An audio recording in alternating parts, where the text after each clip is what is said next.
What's happening, everybody? We should be live now, if not, close. Good evening, there we go. What's up, Stiffy, Chronic, Spartacus? Good to have everybody. I'm really excited for this episode of Cooking with Frag, because I get to eat scallops and shellfish, which I don't eat very often. Scallops and shrimp. I absolutely love scallops. It's something I have quite a bit of experience cooking, but I haven't cooked them in a very long time. One of my favorite seafoods.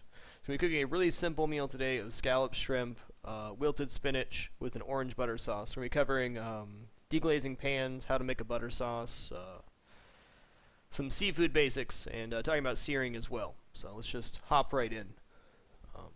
Also wanted to talk about organization or mise en place in the kitchen. Being organized and prepared for what you're about to do is the best thing you can do to not make mistakes cooking, because you have a clear idea of what you're doing. So laying out all your ingredients before you start and having a clear plan of how you want to do your recipe or whatever it is really, really important. Working in kitchens, the majority of the work is not actually cooking the food, it's preparing the food to be cooked. If you're making everything from scratch, there's so much time that is spent preparing the food, especially when you're talking about banquets and stuff. The amount of prep time that goes into getting ready for just the actual cooking of the food is so much more time. So having everything laid out in front of you will greatly increase your chance of success, not only in executing the recipe, but being comfortable in the kitchen, because you don't have to go, oh crap, I didn't grab salt and pepper or whatever it is. So what I usually do is just go through a mental checklist of what I'm going to be doing in the recipe. So I know I'm going to dredge the scallops, so I need seasoned flour. I'm going to season stuff, need salt and pepper, and just try to get as much stuff as you can. You might end up forgetting something, maybe 3 or 4 things, but the less stuff you forget and have to grab in the middle of cooking, the better chance you have. Alright, so we're going to get all our non-meat ingredients done so we can dirty up our cutting board. Got a microplane here. It's not a super fine one, but we can grab just a little bit of the orange zest. When you zest an orange, you don't want to get into the white of the orange. The idea is to keep just the orange stuff on the outside and not see any white. The white is where you get into the bitter part. So this should be pretty sweet and just orangey. It's going to be added to the butter sauce at the very end. I'm keeping this one really simple. Once you get the basic techniques down of cooking, let's take scallops for example. Until you've cooked mini scallops, you're not going to do it perfectly every time. They come in different sizes, densities, all sorts of stuff. Okay. But if you can master just the basic technique of cooking one ingredient, you can do anything with that ingredient, any amount of recipes, sauces, so on and so forth. Cooking is a lot of mastering the basics. Okay, we got time here. There's a couple ways you can do your time. If you just decide to grab it like this and just pull all this stuff off, you're still going to get a little bit of stem in there, which is not the end of the world, although the stems are kind of woody. So for this application, I'm going to try to get just the leaves and no stem at all, which is much more time consuming.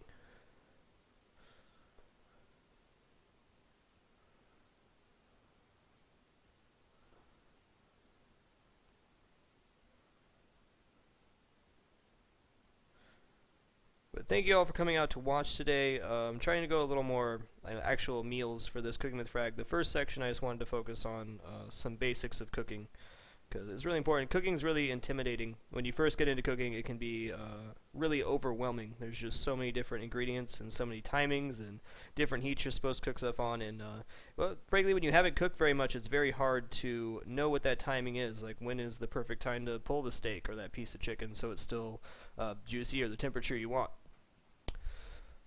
But timing comes with practice. That's all you need to do is practice a little bit, and the timing will come. You're not going to be a great cook when you first start out, but you don't get any better unless you try new things. I'm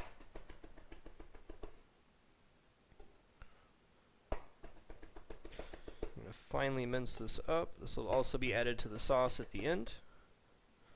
Thyme's a pretty powerful herb. It's one of my favorites, something I'm very comfortable using and pairing with stuff, but you don't want to add too much because it is very woody. Alright. So what we have here is seasoned flour, so we're going to dredge the scallops in. We're not going to dredge the shrimp at all. That's just to get a nicer color and sear on the outside of the scallop. Seasoned flour is 1 tablespoon of salt and pepper mix, which is usually 4 parts salt to 1 part pepper, for every cup. So a third cup would be a teaspoon, so on and so forth. You usually don't need very much, especially if you're only cooking 1 meal. Alright, shrimpies. So if you buy them with the shell on, how you devein or peel and devein a shrimp is, they got this last knuckle here. We're going to pop that off, just kind of break that apart. Run your thumb down the legs. And this piece should just come off in one swoop. Break it off the tail, and then you have a shrimp shell. We're actually going to use these shrimp shells for something a little bit later. Alright, this one lost its tail. Shrimp are pretty, I guess, they're gross creatures. I call them the cockroach of the sea. Doesn't mean that I don't very much enjoy eating them, but they're just little scavengers. So it's important that you clean them properly. They do have some nasty stuff inside of them.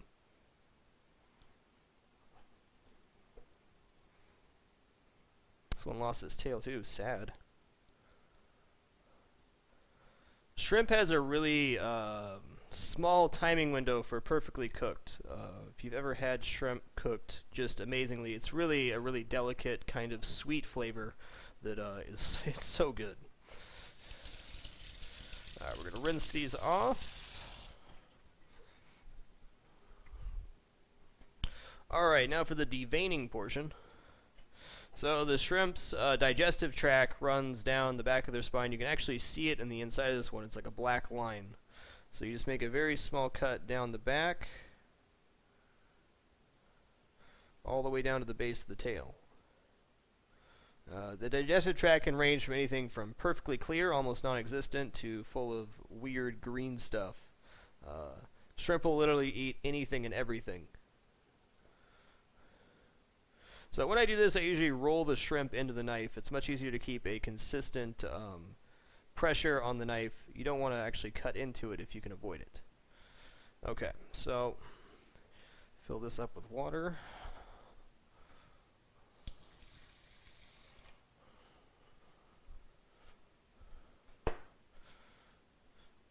And you basically just pull it apart here and then pull out the digestive tract, the stuff that you really don't want to eat. It's really the only nasty part about the shrimp, is that.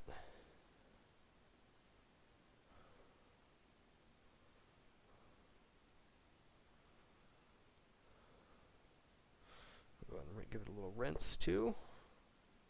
Sure all that stuff's out of there. Nice.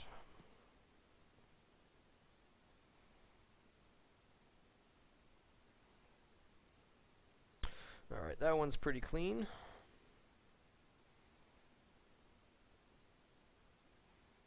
Yeah,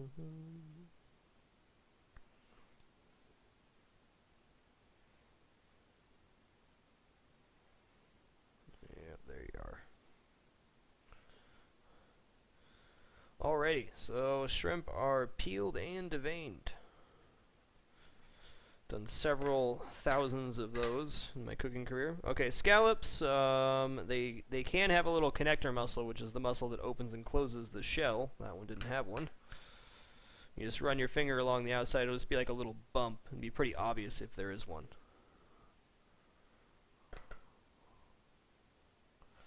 Okay, not on that one.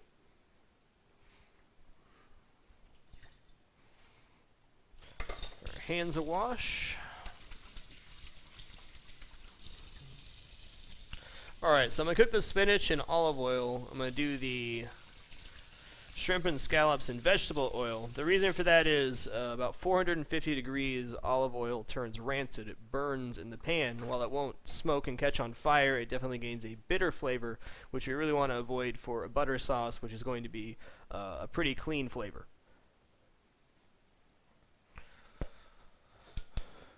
When you're searing anything, we're talking high temperatures. You want a very, very hot pan. Shrimp is no exception. The best way to cook shrimp is on a very high heat and then cook them quickly and let them carry over. So since we're going to be searing the scallops in flour, which will kind of dirty up the oil or whatever cooking medium you're going to use, we're going to do the shrimp first because that'll be nice and clean. Put those to the side. Then we're going to sear the scallops. We're going to start wilting the spinach and make our butter sauce, and that's it.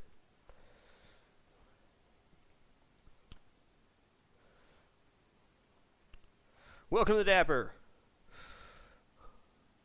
Krista? I don't read the chat very much and talk to the chat during cooking segments. The purpose of the cooking segments is to demonstrate cooking. I do talk to you guys a little bit when I have a chance, but purpose of this is more for demonstration, not for interaction. Welcome, Mr. Twisty. Alright, so let's talk about deglazing real quick. Anytime you cook something in a pan, you're leaving something on the pan. If you're pan searing a steak, you're going to leave, well, basically cooked blood and whatever else is in the pan. It's a ton of flavor in the pan. It's a real shame if you don't use it. Pan sauces are a very easy way to pull out something very flavorful. And even though we're only going to sear 3 scallops, it's still going to leave something good in the pan.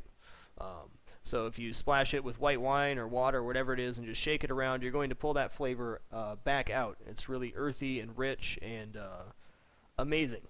It's one of the best things about pan searing is you can pull all that flavor back off. It's really the premise for French onion soup too, is that's where all the brownness and the flavor, caramelized onions, whatever. That sear is always going to equal a richer flavor. I'm getting hungry. I haven't had shellfish in a while. Actually, Prixie cooked me shrimp the other day, and they were just amazing. All right. Just a little bit of oil. So we're gonna wait for this to get really hot, and then we're just gonna cook the shrimp real quick, and then we're gonna sear the scallops.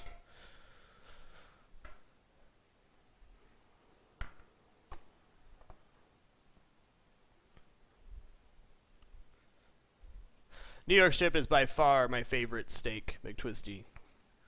Perfect balance of fat content and flavor for me. Deep frying is amazing. I'm not going to take that away from you, Chronic.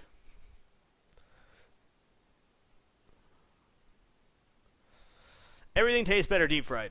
It really does. Searing is one of the core concepts of cooking that will really benefit you if you can learn how to do it. You can sear any kind of meat. You sear vegetables. You sear everything. It's the reason that almost every recipe starts with a hot pan, is because that flavor you get from searing. That's got to be nice and hot. Let's take a little peek here.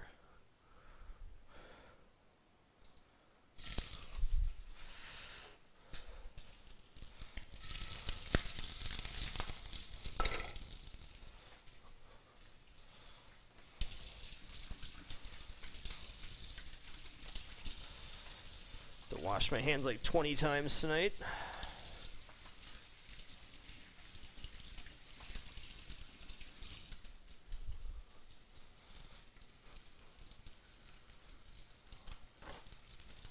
All right.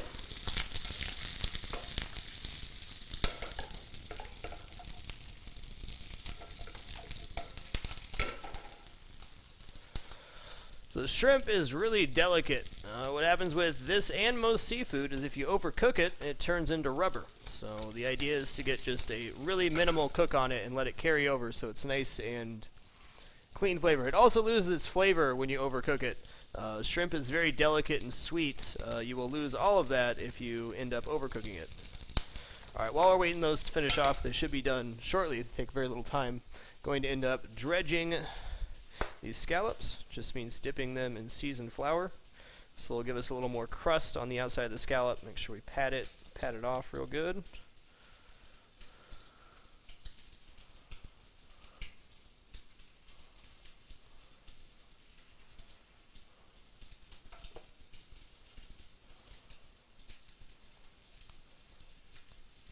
All right.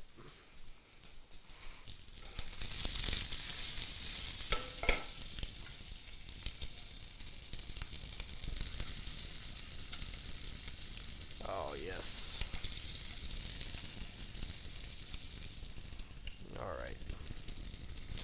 Those will be just lovely after they sit there for a second. Anything you cook, you gotta account for carryover cooking, which means the amount of temperature raise that happens when they sit after you take them off the heat. Almost every meat that you cook is going to be better if you let it sit for a few minutes after you cook it. I don't think there's really many exceptions to that. It allows the juices inside of the meat to redistribute. So, like if you take a steak directly off the grill and then just cut into it, it bleeds all over the place. If you let it sit on the counter for 5 minutes, it will bleed much less. And of course, that juice that's getting let out is all flavor that's just bleeding out of the steak. Chicken's the same way. The main reason you let seafood rest is so it can get to the temperature you want in a gentle fashion.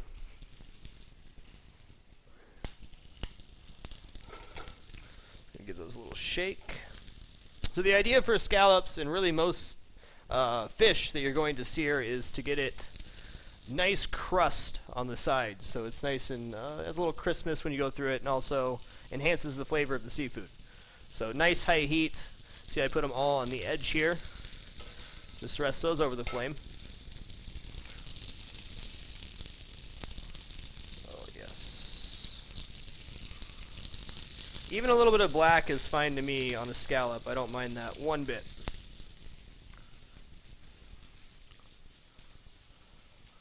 See you later, streaming Canadian. I'm smoking a little bit. It's a little dangerous territory. That's okay, though. You'll know before you're going to light on fire. All right, almost. Almost. Go ahead and season this side, and then we'll season the other side when they flip over. Then we'll get a little bit of olive oil started for our spinach. Not going to use very much, like less than a teaspoon. See, it'll seem like a lot of spinach, but that little bit of oil is going to go all the way around. All right. Okay, so that's actually a really good example of what you should do and what's not perfect. The one in the middle is like perfect sear, and the reason that is it was centered over the heat. The ones on the outside, the edges seared more than the top. Still going to taste very good, but I should have lined them up in the middle of the pan.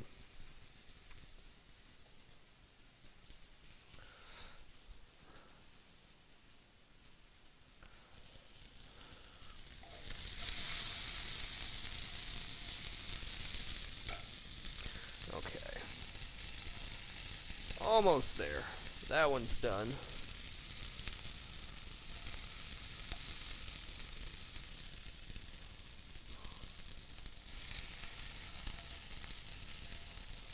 That one's done.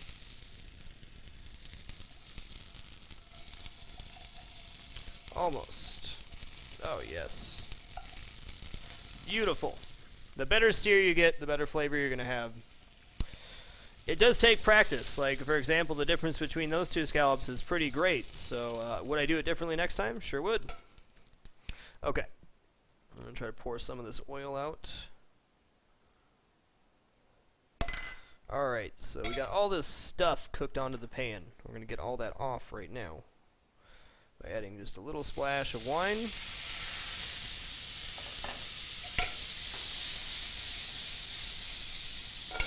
I'm going to turn my heat down a little bit. Actually, quite a bit. Leave that off for a second. Add some orange juice.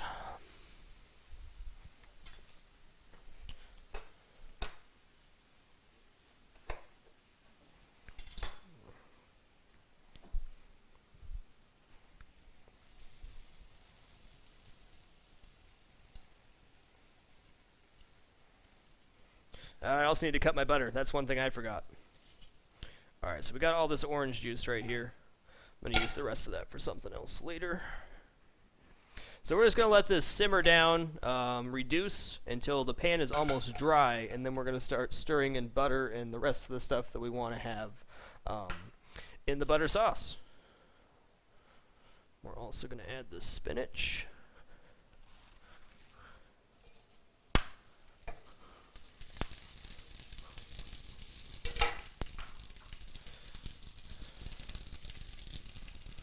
Turn the heat up on that.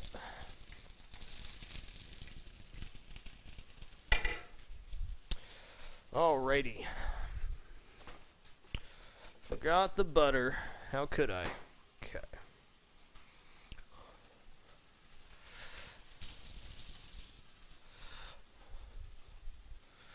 Alright, so when you're making a butter sauce, you want to add just a little bit at a time. The idea is to not break the sauce, so it looks nice and rich like whole butter does, rather than separated. We'll see what happens.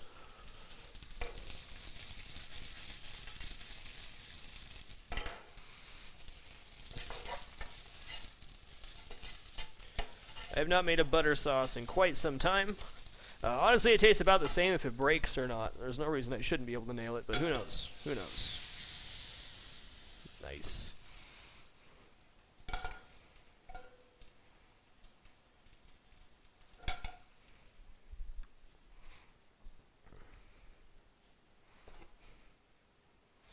Okay.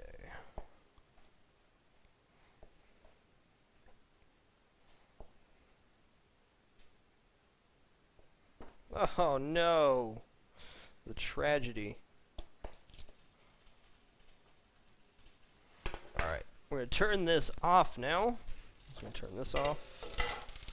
Now that it's almost all the way reduced, we got to get the pan down to a temperature where we'll actually melt butter, but not separate it. So we got to let the pan cool down quite a bit.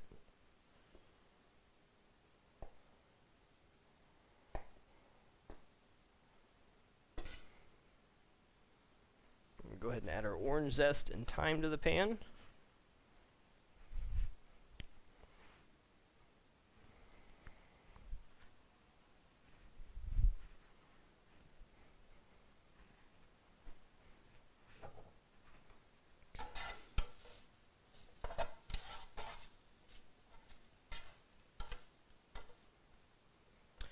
Even my wilted spinach, I like to leave a little bit of life into it. Spinach gets pretty gross pretty quick, in my opinion. All right, that should be just about perfect. My station got all kinds of messed up, and I forgot to use the shrimp shells, but that's okay. I was gonna add the shrimp shells when I added the white wine, so that they would marry in there a little bit. So you're just gonna add a little bit of butter and then just swirl it around. Trying not to break it. I think my pan might still be a bit hot.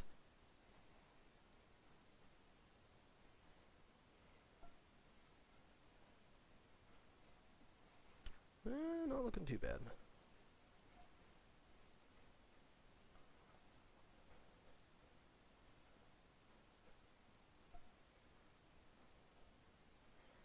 So probably way more butter than I need, but demonstrates the sauce. Yeah, we broke it. It's really precise temperature. If you want to practice this, go look up a recipe for a beurre blanc sauce, Bureblanc, which is just a pure butter sauce. That's done with shallots and white wine usually. Maybe some herbs. You done goofed. It's all good. Cooking is not perfect, and frankly, I am not, I'm a bit out of practice on stuff like this. It's been a long time since I've been in a kitchen, but practice makes perfect, and if you make lots of butter sauces, you will eventually be the master of butter sauces.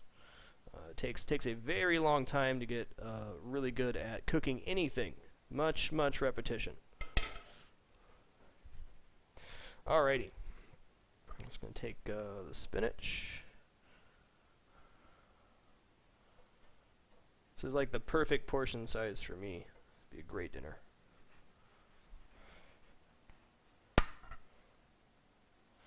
Oh yes, those are perfect.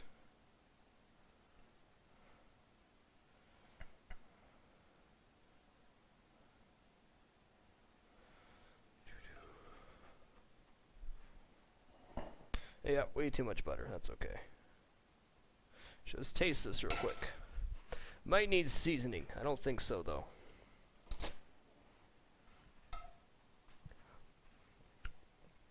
Oh, no, that's great. That is fantastic. Buttery, orangey, a really earthy flavor to it. Alright. that'll be it.